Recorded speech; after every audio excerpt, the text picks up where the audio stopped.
All right, so it is Thursday of day 9 million of quarantine. I am currently hiding out in Jonathan and Ethan's play set thing that we built, and they never want to play on, I guess. So they have taken over the house. It is all Peppa Pig and Daniel Tiger and Bubble Guppies. I can't take it anymore. Katrina's taking a nap, and I'm hiding. So I've got my sleeping bag, I got my floppy hat, my little multi-tool survival camping knife. I think I'll be okay for a little while. So I figured while I was out here I would do our midweek video. Hopefully they don't find me. So anyway, you ever had the feeling that you needed to tell somebody something, or maybe the feeling that you wish somebody else would have told you something, or maybe they did, and you're like, oh, good looking out, thanks for that heads up. There's really nothing worse than finishing doing some kind of presentation and then someone telling you that you had a booger hanging out of your nose the entire time, right? Like it's awful. So I'll tell you a little story about mine. Whenever I was just moving into the Norman Moore area, we were looking for a house, and I had just started working at a new job. And so one of the people that was a volunteer at the church that I worked at, he was giving me a ride to this little event that we were doing, and he was asking me how house looking was going and how everything was working out. And I was telling him, we were having a hard time trying to find something. And then I told him that there was this one house that we really, really liked, but it was just kind of this weird thing. And when we went and looked at it, the outside looked immaculate, but the inside was just awful. And not because there were things wrong with it. It just, the color scheme and everything was like outdated, and it looked like a cave. And I just started listing at how the people who painted it, there was just this absolutely, like they had this terrible taste in color schemes and paint jobs. And this guy's being really nice, and I was describing it to him and describing just kind of how bad the different things were, and the colors and the textures and all these different kind of things. And he was laughing and going along with it. And then I was telling him about how crazy it was that was the case on the inside, but the outside we absolutely loved because it was this gorgeous house.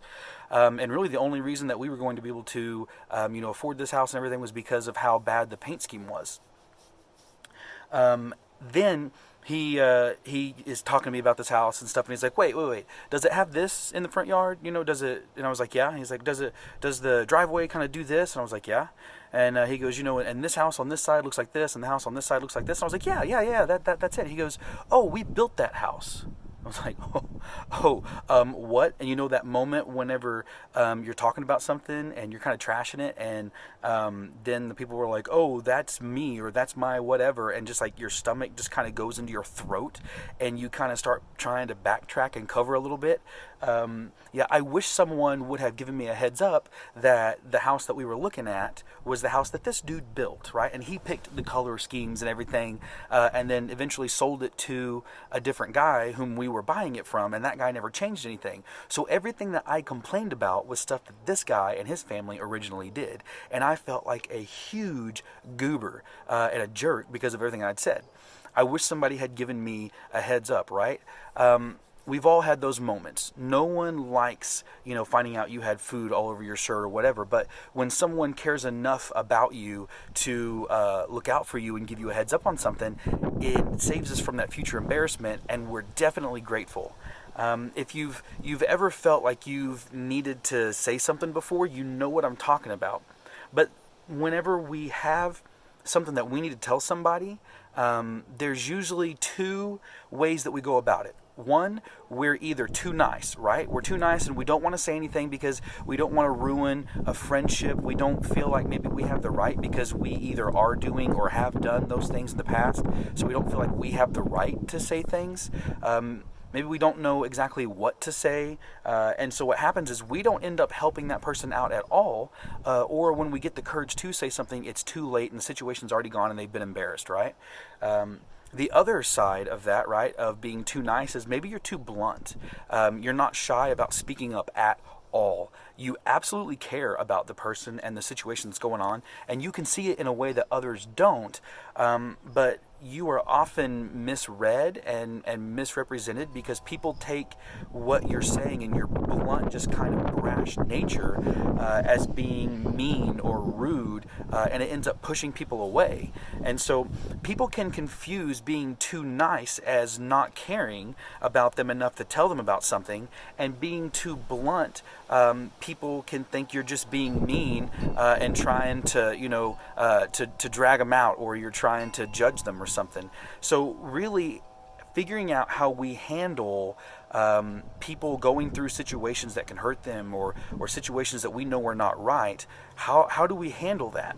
Because last week we talked about how we should be all about love, and I am terrified that this thing is going to come down on me. I am probably way above the weight limit on this little thing, and the wind is blowing like crazy, so I don't know. We're about to find out, I guess. Anyway, last week we talked about how we should let love be what we're all about, right?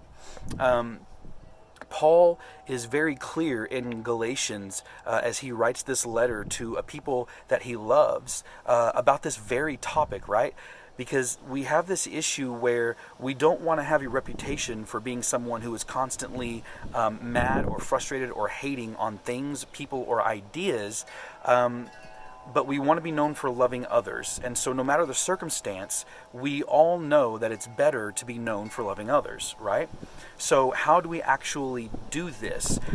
Paul talks to the Galatians very clearly about how to do this. In Galatians 6:1, he says this, "Dear brothers and sisters, if another believer is overcome by some sin, you who are godly should gently and humbly help that person back onto the right path, and be careful not to fall into the same temptation yourselves." So that's Galatians 6:1. In other words, what he's saying is, put your money where your mouth is, right? We need to be willing to help, not just call somebody out, not just say something to say it. We need to be willing to invest our time and our help, our resources that we have into people and helping them get past the situations that we think we need to say something about. Galatians 6:2, the follow-up verse to that, says that we should share each other's burdens, and in this way we obey the law of Christ, right? So Paul cared deeply about the people of Galatia, which is why he wrote the things that he did. He knew that the most loving thing that we could do isn't always necessarily the easiest thing that we can do, but we owe it to each other to speak up, right? Like, we absolutely owe it to each other to speak up. So Jesus' followers have to do more than just speak up or speak out about a point that's wrong, okay? And I'm not just talking about like hot button issues. I'm talking about everything all across the board, okay? So before you jackwagons out there press send on that text or DM, like you're going to drag somebody out, you need to be thinking about what I just said, okay? I didn't just give you the go-ahead to light up the person that drives you crazy, okay? Understand this, that everything that we do has to be filtered in love, okay? That's the big takeaway from today, is that we have to filter everything in love. So being kind and helpful and encouraging people shows them that we want to help them out of love for them, not just because we're tired of them or hate them or think what they're doing is wrong or judging them. If we don't have love, Paul says in 1 Corinthians chapter 13, 1 through 3, he says that if we do all these things that are considered good things, but we don't have love, then it's pointless. It's nothing but an annoying noise that has no point. It's wasting our time and our energy. Hard conversations aren't easy, but avoiding hard conversations aren't loving, right? Like, avoiding hard conversations isn't loving someone. And in the same way, just putting them on blast is not loving them either. So how do we apply this if there's this kind of tension between do we or do we not? Well, if you're going to choose to be known for loving others, you have to remember that love has got to be your filter. Okay? Love has absolutely got to be your filter. You already know how filters work. You use them on Insta and Snapchat. You know that no matter where you look, it changes what you see. Filters change what you see on some level. Some do it a little bit and some do it a lot. And the time or not time, it's true for us that choosing a filter of love should have the same impact, that it changes everything that we see.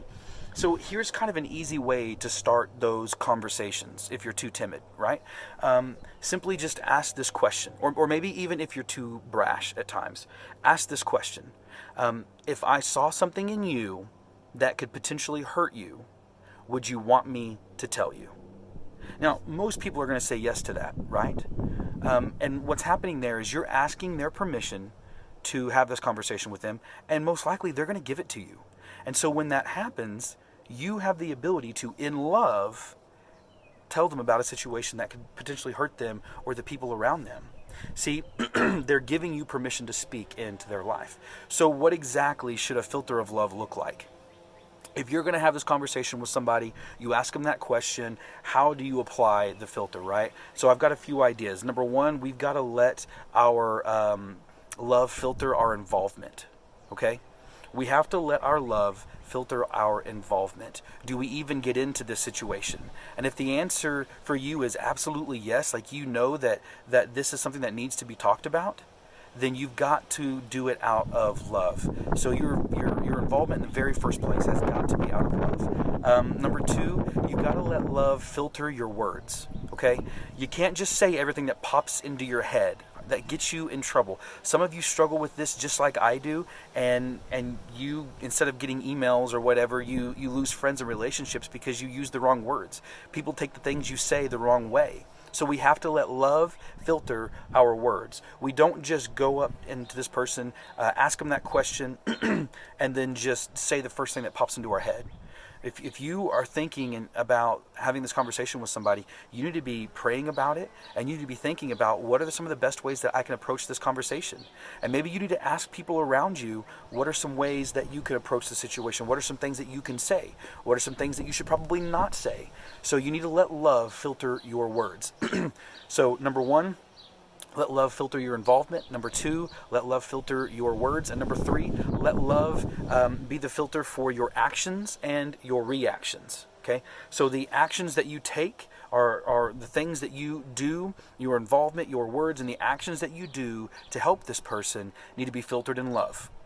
But in the same vein, your reactions, the way that you respond to what they say, the way that you respond to the things that they do, has to be filtered in love. You can't just blow up whenever they call you stupid, or when they tell you to get the heck out of their kitchen, or however they respond. You can't just blow up. You can't also just kind of sink down into meekness. You have to absolutely allow love to guide your process. You don't just mention it once and then say, okay, you blew me off, so I'm going to wash my hands of this and walk away. You have to be present and willing to invest in love. So when we let love be our filter, we wind up sharing the burdens of those that we love. Right? We don't allow each other to walk through the things that we struggle with on our own. So imagine what your schools and your friendships and your families would look like if we and those around us began to be people who would filter our involvement, words, and actions through love. So let's let ourselves be people who love. Let me rephrase that. Words are hard for me today because I'm terrified this thing's going to fall underneath me. Let's be people who let love be our filter, so that we can help those around us. We can share the burdens of the people around us, and so that we can help them stay headed in the right direction. Because this is a tough time for all of us. It's not just students. It's not just adults. It's not something that just happens within a short period of time. This is something that we've got to figure out how to handle for the rest of our lives.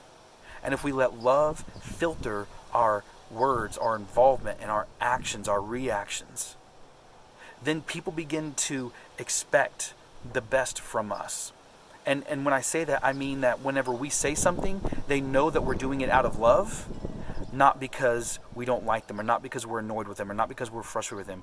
People began to just believe the best in us because we believe the best in the people around us, because everything we do is filtered in love.